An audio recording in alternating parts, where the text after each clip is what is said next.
you have to manage any surface that is accessible by the internet. To me, that's the bottom line, foundational. If you can get to X via the internet, then you have an attack surface.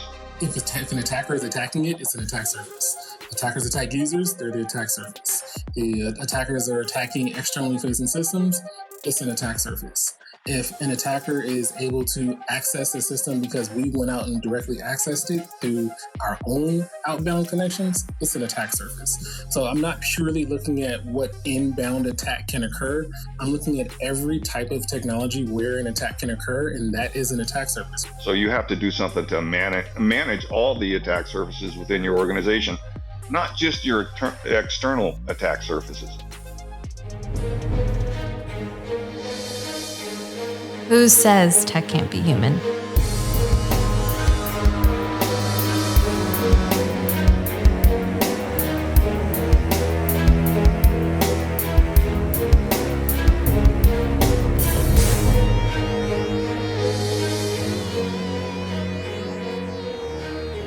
What is going on, everyone? Welcome back to the show. We have two amazing guests. I want to first introduce and start with my guest, Wes Wright. Wes is Chief Healthcare Officer at Ordr. Wes is a key contributor to the world of cybersecurity, especially when it comes to healthcare.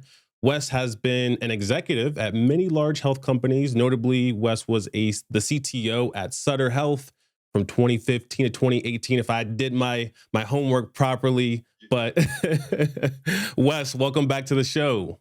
Hey, thanks, Ron. Always fun doing these shows with you. Really looking forward to the conversation this morning. Yeah, looking forward to it. And we also have another very special guest. My second guest, who is someone I've been knowing for quite a while, is Jerich Beason. Jerich is Chief Information Security Officer at WM. Jerich has been in the game of security since 2006. And most notably, he's worked at organizations like MGM, U.S. Department of Energy, Capital One, many others as well. And in addition to that, I consider Jerich to be a blessing to the space of cybersecurity. If you don't already follow him on LinkedIn, you have to stop whatever you're doing right now. Follow him, join the stream again, because Jerich has created many LinkedIn learning courses, and he's frequently dropping gems on LinkedIn. But Jerich, you've also been on the podcast before. Welcome back to the show. Thanks for having me. Always a pleasure to share the airwaves with you. Yes, sir. Yes, sir. All right. So let's start the conversation off. First, I want to pass it over to you, Wes. I want to bring up and kind of reestablish this topic of attack surface management. And I want to resurface it, reestablish it, because I feel like the concept and the domain is changing depending on who you speak to and when you speak to them about it. So Ordr is a leader in the space. What is attack surface management? Because that's going to be one of the main things we're speaking about today. Yeah, the way the security industry does, we've divided that up and sliced it and diced it. We have external attack surface management, internal attack surface management, attack surface management. Really, to me, and it should be to everybody, attack surface management is any surface. You have to manage any surface that is accessible by the internet. To me, that's the bottom line, foundational.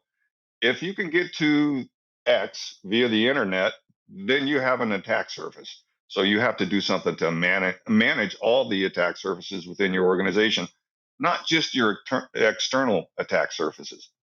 Jerich, you are someone that I would say is just an all-around leader in the space. You've, like I mentioned, you've created some of the LinkedIn learning courses, which touches on things like building better security practices, but you've also been an advisor for attack surface management companies. So out of curiosity, someone that's practicing and focusing on attack surface management, like how would you put it into your own words if you were speaking to a team member or a stakeholder? How would you describe ASM to them?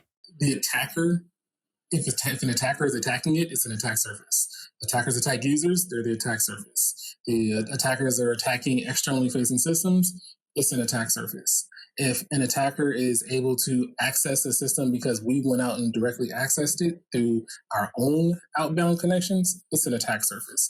So I'm not purely looking at what inbound attack can occur. I'm looking at every type of technology where an attack can occur, and that is an attack surface. Whether it's the first level or the second level, if it's a target for an attacker, it's an attack surface, and I need to secure it. Nice. I would agree with both of those. I think that, for me, when I first learned about attack surface management, I thought it was defense in depth. And maybe it is, maybe it's just an evolution of it, but that's kind of how I, put it into my own spin to speak to it about people during that time. And now there's a lot of frameworks. ASM is a strategy, but within it, there's frameworks. And one of the frameworks that I learned about from Ordr was the See No Secure framework. And that's kind of the title of this live stream as well. So, Wes, you all pioneered this framework, this methodology. So I think it would only be right for you to give us a high level. Then let's jump into each of these chunks and break them down. I think it does put out a good framework for IT operations as well as security operations, and it starts with C, and that is you have to see everything on your network. Back to my point, what's an attack surface, and I really love Jerich's. An attack surface is whatever they attack.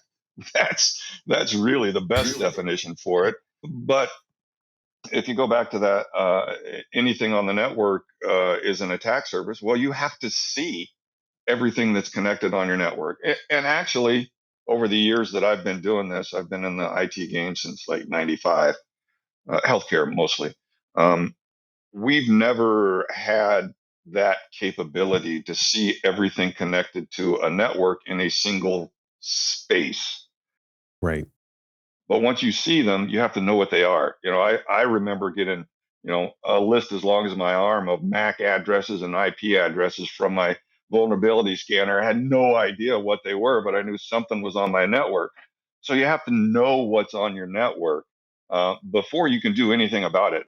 I'm sure it's a lot different working at a vendor than working at the enterprise. Yeah. I mentioned, working at Sutter Health and Jerich, you're at WM.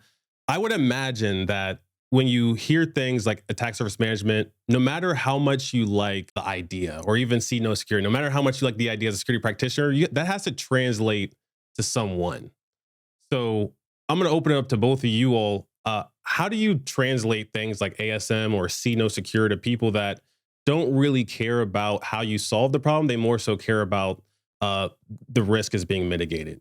So you guys have See No Secure. For me, it's visibility, context, and risk-based mitigations at the end of the day, right? Which is saying the same thing.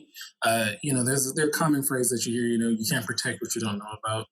And that's extremely obvious, but I try to use analogies that the business can understand. And, I'll say something along the lines of, hey, you think you're pretty healthy, right? But you do go get a checkup every once in a while.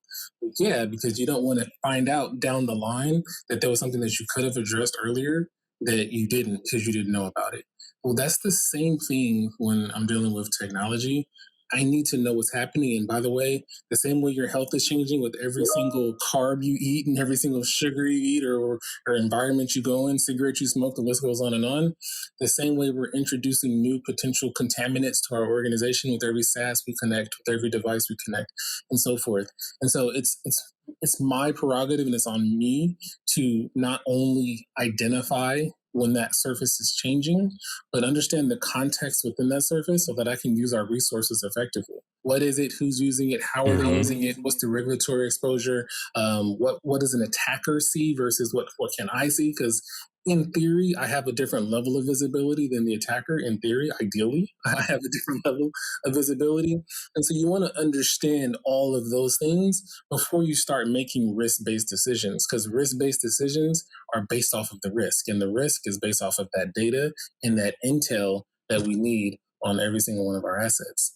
And by the way, this sounds very simple, but it's not. And that's why new markets are popping up. That's why new industries are popping up. That's why products can keep coming out to try to address this problem, is because the speed of the business and the speed of technology and the fact that vendors are going to the business to add technology, not IT every single time, is requiring us to find other ways to make sure we can fully wrap our arms around this. And at the end of the day, every CEO, every board is always asking me, what keeps you up at night? What keeps me up at night are the things that I don't know. And so help me solve what I don't know, and I will be able to help you sleep better because I'll sleep a lot better at the same time. Yeah, I hated my vulnerability scanner for that, because again, they tell me there's stuff connected to my network. Hey, you got stuff connected to your network. We don't know what it is, but here's the MAC and IP of it. Talk about keeping you up at night. If that keeps you up at night. I am always curious from, just a security enthusiast, someone who has tried this many times before. What are the proper steps to go about it? I think if you use something like a framework like See No Secure, then, you can start to bring a little order to the chaos, but there's still very practical things that you have to do. I think one of the practical starting points is creating a spreadsheet and crying about it a little bit, but getting over it. But just having that spreadsheet or using a CMDB, which are helpful, but they kind of suck sometimes. So outside of like those basics, like I need to first create an inventory, store it somewhere. What are those other practical steps after you have that spreadsheet or that initial list in the CMDB? First things first is recognize that the CMDB is only a data source and not the bottom line, right? The common denominator. And if you can come to that conclusion, then you'll have a lot more support to move forward with some of the other things. I've never seen a CMDB that wasn't also a four-letter word in every organization, because it is always a challenge, and it is really expensive a lot of the time to get that CMDB where it is, where that you want it to be. But the first step is identifying all the ways to identify your potential data sources. CMDB being one of them. Another one is what's inside of Active Directory, what's inside of all of your other source systems. And the new way of doing it across the board is leveraging APIs. And so what used to be an API was, Joe and Tommy's spreadsheets that we all consolidated together and hope to find some commonalities. APIs are allowing us to do this at scale in real time. Right. And so if you can identify all those source systems, whether it be your virtual hypervisor systems or your cloud environments, or your Active Directory, your vulnerability scanner, or your malware protection system, all of these systems have device names. All of these systems have IP addresses, have MAC addresses. Consolidate that data together and identify the deltas. There's always going to be deltas because the data gets into those systems various ways. Sometimes agents break. Sometimes people just don't install the agent. Sometimes the scanner doesn't have the ability to access what it needs to access because of the firewall. The list goes on and on. And we've been so dependent upon one source, not recognizing the flaws in those individual sources. And to do that means everybody has to be on board, because I got to go knock on the networking team's door and say, hey, I need permissions to use this API into your environment. I've never needed access into your SolarWinds environment or your firewall environment before, because that's not my prerogative. But what is important is that I have the data that's in those, right? And then you sell it. You sell it as, hey, this isn't just the fact that I'm going to have more visibility. You're going to have more visibility. You'll be able to know why your stuff isn't working, why your stuff is breaking. So if this is treated as purely a security effort, you're going to be pushing a really heavy ball up a really steep hill. But the more people see the value in it collectively, that hill starts to flatten out a little bit more, and that ball gets a lot smaller. That's a fact. Anything that you would add to that, Wes?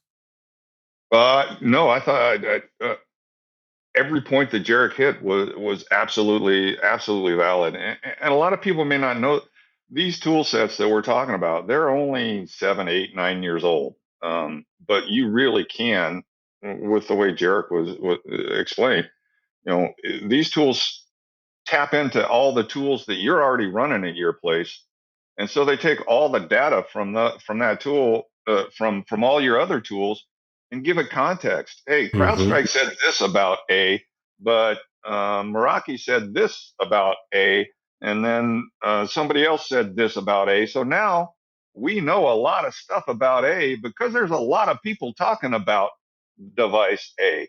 Right. The first thing you do in mitigation is have a complete asset inventory. I mean, that every CISA document says that's where you start.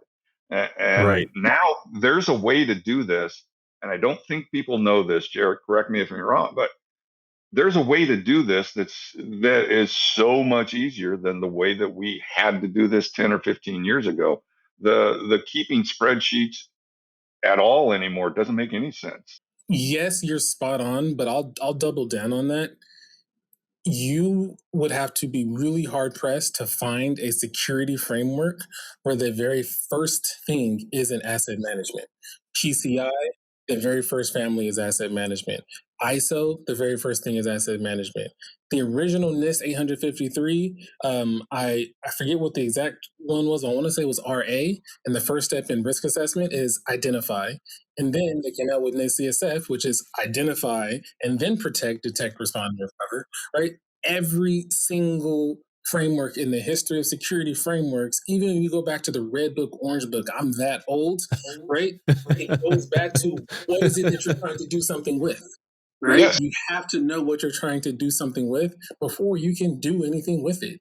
And it's so fundamental, but so hard if you don't have the right technology set to help you. That's exactly right. And I could tell you, I'm not calling any names, but I could tell you about 80% of my peers, the folks that I used to work with, I would bet that they don't have an inventory that they trust. And I think 80% is probably a low number. And it is just so fundamental to everything that we do in both operations and security. Look, I lived those years. I understand how hard it was to get a complete inventory that's on your network. I mean, you had to squish everything together and do ads and diffs and stuff. But you don't have to do that anymore. There are tools, use them. There are tools now that can give you a real-time visibility of everything that's connected to your network. Start there. I agree. And I want to play devil's advocate for a second, because you're saying start there. I would want to start there too. But the one thing that gets in the way sometimes is budget. Having the funds, if you join a pre-existing security program, they might already be on a journey that isn't necessarily incongruent with ASM. But I think that, like we're talking about, passion comes from these frameworks. We're passionate about the subject because every framework says do this first. And I think we do, but we don't do it where it's continuous, and we do it where it's a snapshot. So what strategies have you all like taken or gone through with to get the funding for a project like this? Is it a no-brainer, or is it typically like I have to twist someone's arm a little bit to get that budget immediately because it's going to help me solve every other problem? If budget is a problem, there are a few approaches you could take. The first one is, well, let's see, how much is IT spending on asset management? Because it's not working. And maybe we can shift some of those funds, right? CMD projects are perennial projects, just keep going on and on and on, and we're spending a lot of money. Another one is you can do a little experiment. You can say, ask this person, ask this person, ask this person how many servers we have, and let's not have them talk to each other. Let's see if they give the same answer. CFO, how do you feel? How do you feel about not really knowing how much capital spend we should or should not be spending? That's another question you could ask. And then the other approach that we can take is, hey, here's the cost of a breach. I can give you 10 different breaches where the company says a system we didn't know about was compromised. It happened on a consistent basis, right? And I've had that happen to me in past lives. It's something that is just part of why I say the thing that I fear is what I don't know. But you try to close that gap as much as possible, and this is the way that you go about doing that. The problem is when ITIL was formed, which the foundation of ITSM was formed, asset and CMDB management was built into IT's responsibility. So the CISO has been dependent upon IT doing their job so that they don't lose their job. No more, right? If I want to keep my job, I am going to own asset management. You can have your own asset inventory that you use for help desk tickets and change management and patching and all that, but I got to have one that I use to mitigate the likelihood of a breach. Simple as that. Oof, mic drop. And it's not expensive. These tools are not that expensive when you compare them to some of the other security tools out there. They're pennies to the dollar.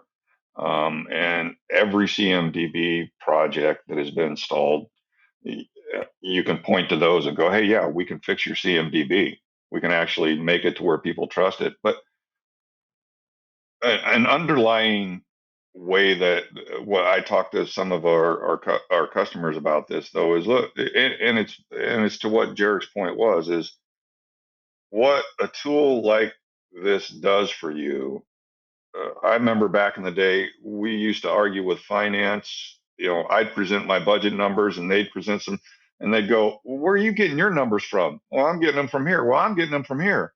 That's the same issue we have in IT and security is the server guys are getting their numbers from SCCM and the security folks are getting them from Tenable or something like that. So, you know, half the time we're meeting with our security folks, there's a bunch of friction built up there because first I have to prove that your numbers are wrong or you have to prove my numbers are wrong. But when you get a tool like this, that the numbers are the numbers, period. I have these many APIs reporting that this thing is this thing and it has this issue. So now let's all agree that these are the numbers and let's have no more discussion on how many vulnerabilities this has in your system versus this system. This is the system. This is the system, the source of truth. Now, security, networking, operations, clinical engineering, go do stuff with this data. That that's the way it should sell, but it doesn't. Usually, what happens is somebody looks to solve a very specific problem. I used this example earlier: clinical engineering. Mm-hmm. They want to find out where all their medical equipment is, and so they purchase Ordr to do that. And the goodness that have and what we do, we still provide a complete inventory of the whole infrastructure, but it never gets out of that little silo because it solved that problem. Same with security. Security buys it for the reason Jerich mentioned, and they've got a tight handle on everything that's on the network. But you know who's not using it? The desktop guys who are actually doing the work, or the vulnerability people are not using it. So this concept of the power that a complete, accurate, real-time inventory will bring to both IT operations and security, it's something to behold. But you got to get there. I'm trying to put. I think you see my passion. I'm trying to push. This is going to help everybody who installs it. I don't care which product it is. But if you get a product that can tell you everything connected to your network in real time, your life is going to be better. I have to jump in for a second to share some details about our sponsor for this episode, Ordr. We all know the number of connected assets in any company is skyrocketing. And it's a real pain to keep track of everything, to understand the risks, and then to take action. And that's exactly where Ordr comes into play. They collect all of your asset data from IT and network security tools, your network traffic, and they find those hard to find devices. They don't just stop there, they turn that data into actionable intelligence that powers automated fixes and policy enforcement. So whether you're looking to find assets that are missing security controls, prioritize patches, or enforce microsegmentation, Ordr makes this simple. To learn more about Ordr and how they can reduce your attack surface, visit ordr.net today. Thank you, Ordr, for sponsoring this episode. So I want to respond to something you said, and hopefully we can disagree with each other a little bit here. I think the connected to your network component is why CMDBs are still able to say we do discovery. It's not just the stuff that's on your network. Going back to my definition of attack surface, it's everything that has access to data. So SaaS may not be on my network. A laptop that is air gapped may not be on my network, but that is all my attack surface.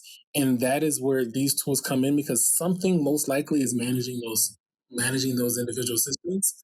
And if you can tap into the source that's managing those systems, I can bring all of that data into this centralized inventory as well, and not just limited to what's on my network. What's on my network is absolutely important, and it might go higher on the risk totem pole, um, but it's still a subset of the totality of the data that I need, which is anything that is connected to a blue wire or Zigbee or Wi-Fi or Bluetooth, you name it. If it has data on it and it's attacker is interested in it or attacker is interested in using it to pivot to something else, it's the attack surface. And I need to have complete confidence that I know what it is and the context about what it is. Yeah, and sorry, we're not going to argue about this. I absolutely agree with you.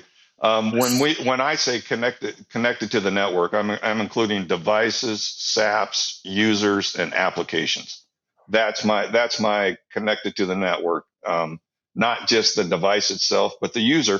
Because here's a really great use case. If you have a user and you know that user connects to these three devices all the time, they've been working here for a year. They've just connected to these three devices, and then you see this user's credential connect to a new device. You go, wait a minute, and then connect to another new device. You can go, wait a minute. I think that person's credentials have been compromised, and somebody is connecting to these other devices using their credentials. So you have to have the totality of everything that's connecting to your network, including users, SaaS, apps, and cloud. So yeah, no, absolutely. And when you can put all that stuff that connects to your network together and give it context around a device, like that example I just gave, around a device, well, there is tremendous power there. Where does the importance of sensors fall into this, or network monitoring? Because I'm hearing kind of like one and the same, like, yeah, they're important, but hackers are going to go after anything. So do you need I feel like the CMDB is still relevant because we need some type of insights and inventory on those devices that are physical to our organization. In a perfect world, we'd have those in, like, if you invested in Cisco or Palo Alto Networks, you'd have that inventory somewhere. But I know that, like, smart TVs might be somewhere that these routing and networking devices don't see. So how do you go about that if, like, the main focus of, like, especially Chasm is API integration? That's what Chasm originally is and was. And really, if the device doesn't, or the user, or something else, if it doesn't talk via an API in a normal Chasm environment, you won't know about that. So you have to use some other tools that find the OT and IoT devices out there and bring them in, just as as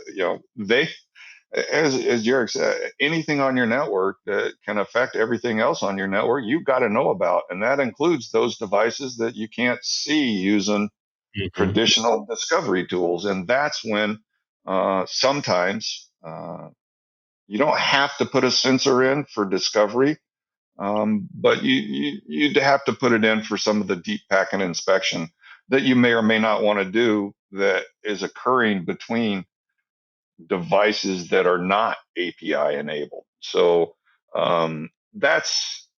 it used to be, if you wanted to do one of these inventory kind of things, you had to put sensors everywhere, because that's how you got your data. It was effective too. It was slow as hell and expensive. But it's only, to my mind, in the last 3 or 4 years, that this pure software capability, that you don't have to deploy sensors and you can still see everything on your network, that's fairly new capability. I like it. What about you, Jerich? What tools or even methodologies are you looking at to, start the process? Maybe you join a new organization. All right, so this is studying cyber, so I'm going to assume broke student. Sorry if you're not a broke student, but I'm just going to assume broke student to help just frame my answer, because Fortune 500 organization, we have different types of resources, so we can do different things.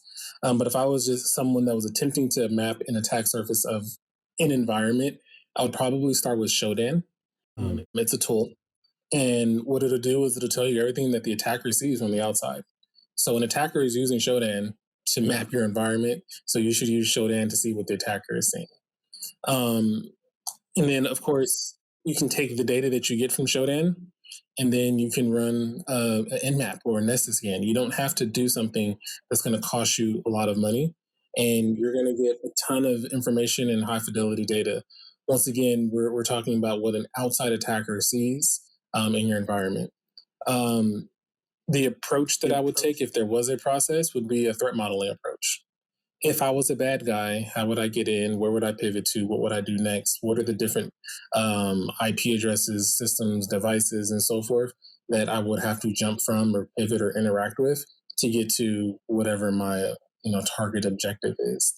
But the more simpler answer is I would talk to everybody that you know in that environment and gather an inventory as much as you can on every tool, device, application, operating system, IoT device. One that never gets talked about is third party. Your third parties are absolutely your attack surface. We haven't really found tooling that takes all of your suppliers and integrates it with all of this data that we're talking about.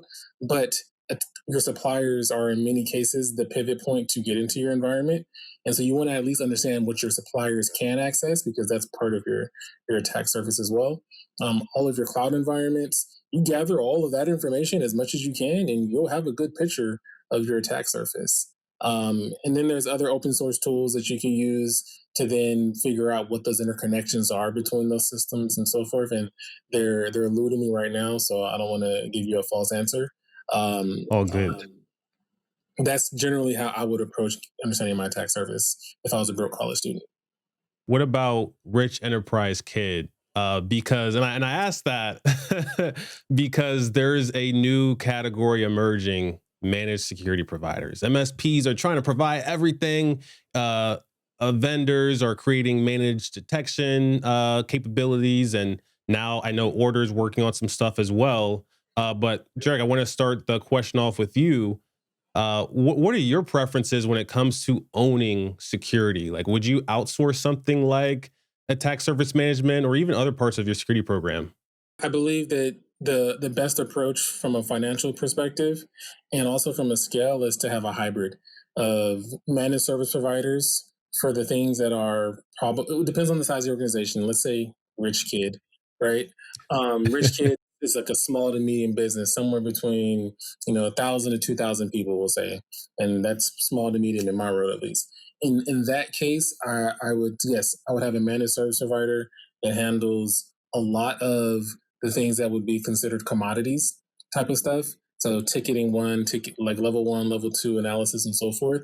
But you got to have a team that understands your business, because your managed service provider, no matter what they say, they do not understand your business because they have 100 businesses that they're doing the exact same thing for. And so you want to have a team that understands your business, that can handle the level 3 type of things, that can handle the hunting because they know the nuances of your environment to hunt for the things that are specific to your environment.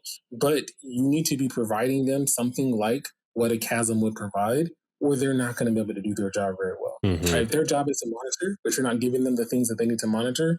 And it's one thing to know what those devices are. It's another thing to get high fidelity data and logs and telemetry from those systems, which is a whole nother challenge in itself. What this is not the webinar for, but you want to get that telemetry into those systems so that your managed service provider can do their part.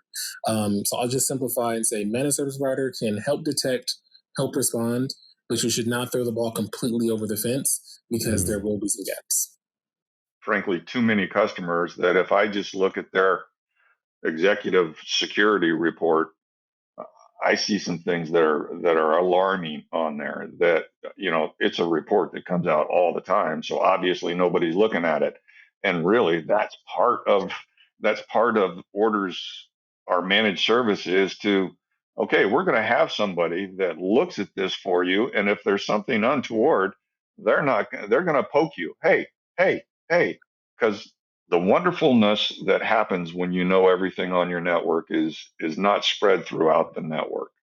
What capability does Ordr have? Do you all, like, you deploy the product and then you are able to get the service and like escalation of when findings are found? Is that how it works?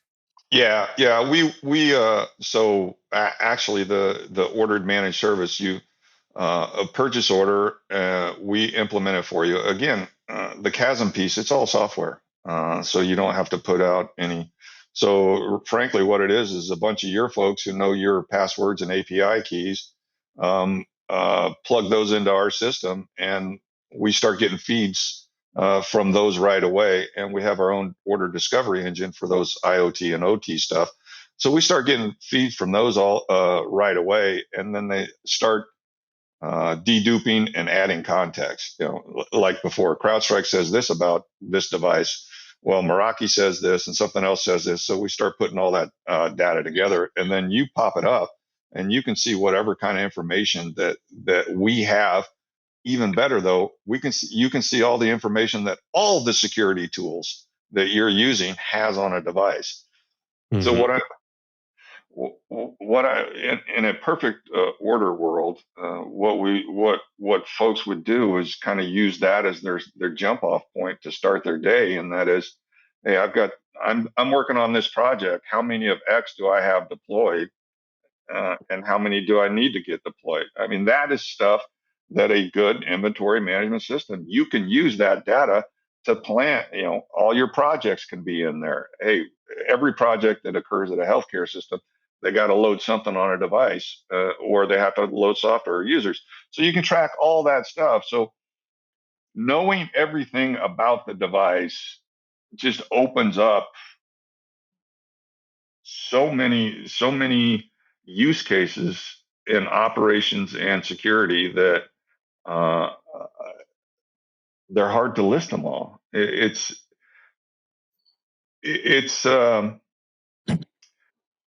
again, I'm passionate about this, but once you see all this data gathered together in one place and start drilling and clicking into it, the stuff that you can do just starts. Okay, I can do this. I can do this. I can do this. I can do this. Once have context about everything on your network, including users and cloud and SaaS apps. It's no secret that I used to work at Exonius.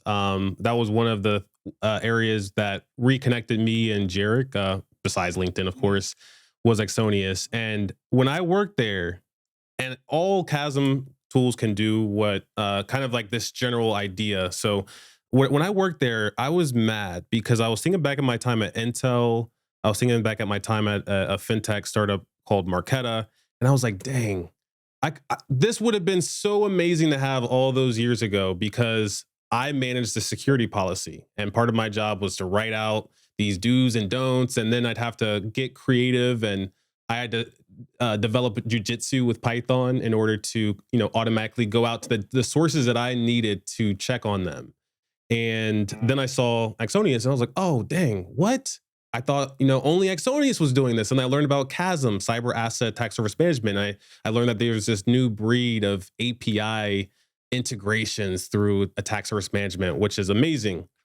And then I got even more mad because I used to work in SOAR as well. And with SOAR, we tried to do these types of things, but you really needed managed service for something like SOAR if you were going at it with a small team. Because if you had a lot of infrastructure, maybe you're a nimble organization like Lyft, Airbnb, these are smaller enterprises, but doing a lot for the world. And with SOAR, there wasn't really the managed service concept. There was some organizations that would help, like professional services, deploy your SOAR playbooks, but we didn't have managed services. So I think it's really special that attack service management, Chasm companies like Ordr, are looking at managed service providing, being that managed provider for attack service management, because it's a lot of work to constantly check one platform.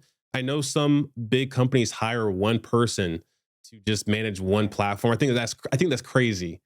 That's why I love this managed service idea and opportunity in this space. It was our customers that said, "Love the product, don't have somebody that can monitor and manage it. Can you help us?" So that's really that was our driver, is our customers saying, "Gosh, I really love that data, but I don't have any bandwidth to dive into it or anything." So that's what drove our managed services. That, and just the accounts I was checking up on, there was so much data there that would make me go, and I didn't hear them going. So that's, we've got to, Jerich can't be aware of everything. So he has to have somebody that is looking at Axonius or Ordr or something and saying, hey, look, this is what popped up over here. And that's really the core of the managed service. It's like an early warning more than any. Sure, we'll run it and do your integrations and stuff, but what I really want is somebody there to poke whoever can act on the data that we find. So my take on it is a little bit different. I believe Chasm can be the single most important tool in my security stack. I'm not going to outsource the single most important security tool in my stack. And if I have the ability to automate, if I have the ability to create alerts, create reports, and so forth, then I don't have as much of a need for that.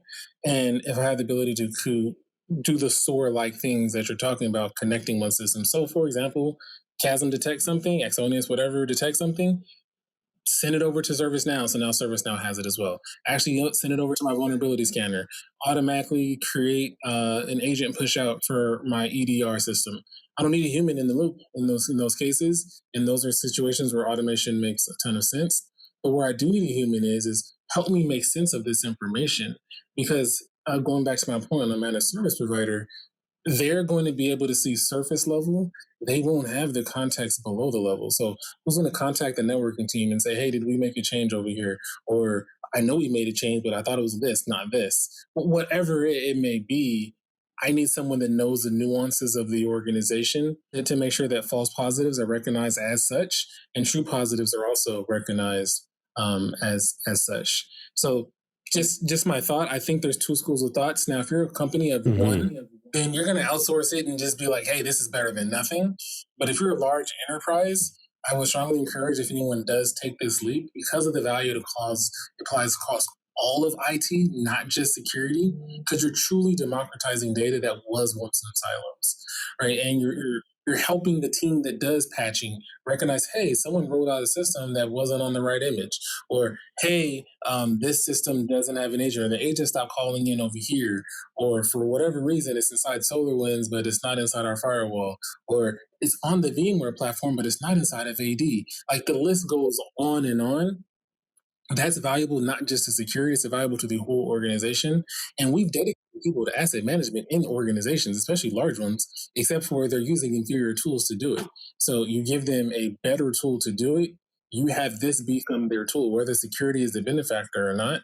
I would strongly advise, if the budget is there for any type of asset management, if the budget is there for any type of systems management, that this be part of their responsibility, because it will have compounding effects in a very positive way for any organization. And that's why I partnered with Axonius. That's the only reason why, is because I knew that I could stand on this, and I could stand on this and yell it from the rooftop and not worry about the blowback when someone deploys it and says, this is not what Jerich said it was going to be. Like, it's the only thing where I am 100% positive if you deploy it, you will see value on day one. Yep. Yeah, and Axonius is the OG of the Chasm market. We just started in Ordr probably about a year ago. Yeah, I just deploy it. It's an easy deploy. I just a little health system up in Montana just deployed it. We got them stood up, and like we had an initial meeting, and then the next day they were up and running and seeing data. It is that easy. Just deploy it. Everybody will give you a 60-day POC and stuff. Take a look at it. It's so easy to deploy. Do it. It'll change your life. It's like sliced bread. It's that good. Is that good? We are nearly at the end. I want to be mindful and respectful of all of you all's time and the audience's time. So real quick, I wanted to, say a big thank you to Wes and the Ordr team for helping put this together and sponsoring this episode. Really big shout outs to you all. And if you haven't done so already, definitely follow Wes, but also check out Ordr. You could check them out by going to ordr.net. That's ORDR.net. And very important, big news. My brother Jerich is starting something special. I want to make a contribution. We talked about it before the stream, but for anyone that hasn't heard, which I would imagine is like the entire world, what are you building, Jerich?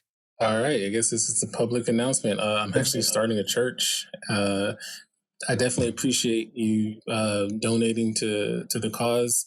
More to come on that, but yeah, happy that Hacker Valley is willing to play a small role in our foundation. Appreciate you coming on and showing love and sharing your wisdom like you always do. If you haven't done so already, I would also strongly recommend checking out Jerich, his LinkedIn courses. He's this absolute stunner and leader in the space. And we will see everyone very soon.